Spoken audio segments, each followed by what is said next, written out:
मस्त झणझणीत गरमागरम वांग्याची भाजी, त्याचबरोबर भाकरी, ठेचा आणि दही असेल तर भाजीची चव 100 पटीने वाढते, हे मात्र नक्की.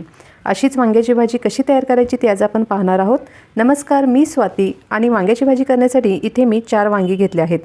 त्याचबरोबर आपल्याला एका बाउलमध्ये पाणी घ्यायचं आहे. वांग्याचा देठाच्या भागाजवळचा थोडासा भाग अशा प्रकारे कट करायचा आहे, कारण त्याच्यावरती छोटे छोटे काटे असतात आणि देठावरती देखील कुठे काटे आहेत ते बघून व्यवस्थित ते कट करून घ्यायचे आहेत. तुम्ही व्हिडिओमध्ये पाहत आहात अशा प्रकारे हे कट करून घ्यायचे आहेत. आता देठाचा भाग थोडासा कट करून घ्यायचा आहे आणि वांगीला मधून बरोबर चीर देऊन कट करायचा आहे. एका वांगीचे 2 भाग किंवा 4 भाग तुम्हाला जसे हवे असतील तसे तुम्ही करू शकता. चाकूने थोडंसं कट करून वांगी व्यवस्थित आहेत की किडले आहेत हे आपण पाहायचं आहे आणि लगेच ते पाण्यामध्ये टाकायचे आहेत. पाण्यामध्ये नाही टाकले तर वांगी काळे पडतील, त्यासाठी वांगी चिरल्या नेहमी पाण्यामध्ये टाकून ठेवायचे आहेत.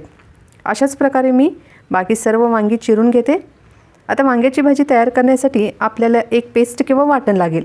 तर ते तयार करण्यासाठी मिक्सरच्या भांड्यामध्ये आपण 1 छोटी वाटी भाजलेले शेंगदाणे घालू. त्याचबरोबर 1 छोटी वाटी भाजलेलं खोबरं घेतलं आहे. इथे खोबरं मी खिसून भाजलेलं आहे. जितकं आपण शेंगदाणे घेतो त्याच्यापेक्षा कमी आपल्याला इथे खोबऱ्याचा वापर करायचा आहे. आता 8 ते 10 लसणाच्या पाकळ्या यामध्ये घालू. त्याचबरोबर 2 चमचे धने ते देखील भाजून घेतले आहेत आणि 1 चमचा जिरा. इथे सर्व मी भाजून घेऊन वापरला आहे. जर तुमच्याकडे धने पावडर किंवा जिरे पावडर असेल तर त्याचा वापर तुम्ही भाजी करताना करू शकता. इथे डायरेक्ट अख्खे धने किंवा जिरे घालण्याची गरज नाही. भरपूर प्रमाणात कोथिंबीर घालायची आहे आणि यामध्ये पाणी न घालता हे मिक्सरला बारीक करून घ्यायचं आहे आणि अशा प्रकारे हे एकदम बारीक तयार झालं आहे. आता हे वाटण तयार करताना आपण यामध्ये खोबरं आणि शेंगदाणे वापरले आहेत, त्यामुळे या भाजीला तेल सुटण्यास मदत होते. आता जेव्हा आपण हे मिक्सरला फिरवून तयार केलं तेव्हाच याला थोडं तेल सुटण्यास सुरुवात झाली आहे. यासाठी जेव्हा आपण भाजी करतो त्यावेळेस भाजीमध्ये थोडंसं कमी तेल वापरायचं आहे. गॅसवर कढई ठेवली आहे. कढईमध्ये 4 चमचे तेल घातलेलं आहे. तेल थोडंसं गरम झालं हे पाहण्यासाठी आपण यामध्ये थोडंसं जिरं आणि मोहरी घालणार आहोत. ते थोडेसे तडतडले की जी वांगी आपण पाण्यामध्ये घालून ठेवली होती ती पाण्यामधून काढायची आहेत. त्याचं पूर्ण वांग्यातलं पाणी काढायचं आहे आणि मगच तेलामध्ये ती वांगी सोडायची आहेत. वांगी 2 मिनिटांसाठी भाजल्यानंतर त्यामध्ये जे तयार केलेले मिश्रण किंवा वाटण आहे ते आता आपण यामध्ये घातलं आहे. हे व्यवस्थित मिक्स करून घेऊ.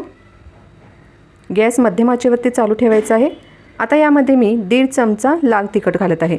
त्याचबरोबर अर्ध्या चमच्यापेक्षा थोडंसं जास्त इथे मिठाचा वापर करणार आहोत. तिखट आणि मीठ घातल्यानंतर हे व्यवस्थित मिक्स करून घ्यायचं आहे आणि आता यामध्ये मी 1.5 ग्लास पाणी घालणार आहे. भाजीची कन्सिस्टन्सी मला मीडियम हवी आहे, त्यासाठी मी इथे 1.5 ग्लास पाण्याचा वापर करत आहे.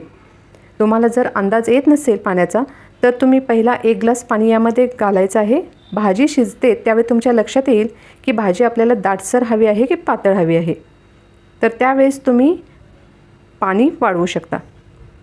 जर भाजी दाटसर हवी असेल तर ऑलरेडी झालेलीच असते आणि पातळ हवी असेल तर तुम्ही त्यामध्ये अर्धा ग्लास पाणी वाढवून भाजीला छान अशी उकळी आणू शकता.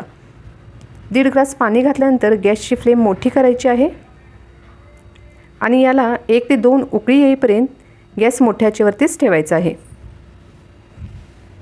उकळी आल्यानंतर गॅस लो फ्लेमवरती करायचा आहे आणि याला 7 ते 8 मिनिटे मंद आचेवरती छान असं शिजू द्यायचं आहे.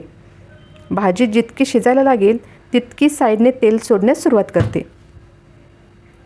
आता वांगीवर सुद्धा शिजण्यासाठी किती वेळ लागतो हे अवलंबून असतं. वांगी जर एकदम कवळी असेल तर कमी वेळात शिजते, अगदी 5 मिनिटात पण शिजते. पण वांगी जर निबार असेल तर 7 किंवा 8 मिनिटे त्याला लागू शकतात. तर प्लेट झाकून ठेवायचं आहे. 5-7 मिनिटानंतर आपण प्लेट काढून पाहायचं आहे. भाजी परफेक्ट अशी रेडी झालेली असेल.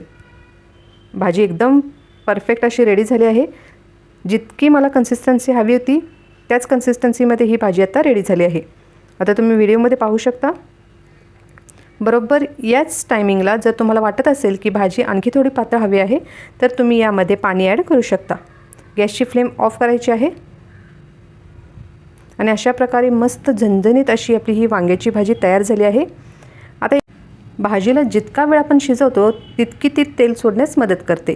तर साईडने तुम्ही पाहू शकता खोबरं आणि शेंगदाण्यामुळे व्यवस्थित त्याला तेल सुटलेलं आहे आणि चमच्याने मी तुम्हाला कट करून दाखवलेलं आहे. वांगी एकदम परफेक्ट शिजली आहे.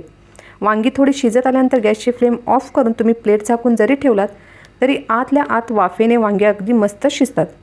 तर अशा प्रकारे ही मस्त झणझणीत वांगी तयार झाली आहे. तुम्ही देखील नक्की ट्राय करून बघा, तुम्हाला देखील खूपच आवडेल. आणि भाकरीबरोबर आणि दहीबरोबर वांग्याची भाजी खूपच अप्रतिम लागते. तर नक्की ट्राय करून बघा आणि मला कॉमेंट करून नक्की सांगा. त्याचबरोबर आपल्या चॅनलला सबस्क्राईब करा. आणि अशा प्रकारे आपली ही छोटीशी गावरान थाळी तयार झाली आहे. तुम्ही देखील वांग्याची भाजी करून त्याचा स्वाद घ्या आणि मला नक्की सांगा. परत भेटू आपण पुढील रेसिपीसह. तोपर्यंत टेक केअर. Bye bye.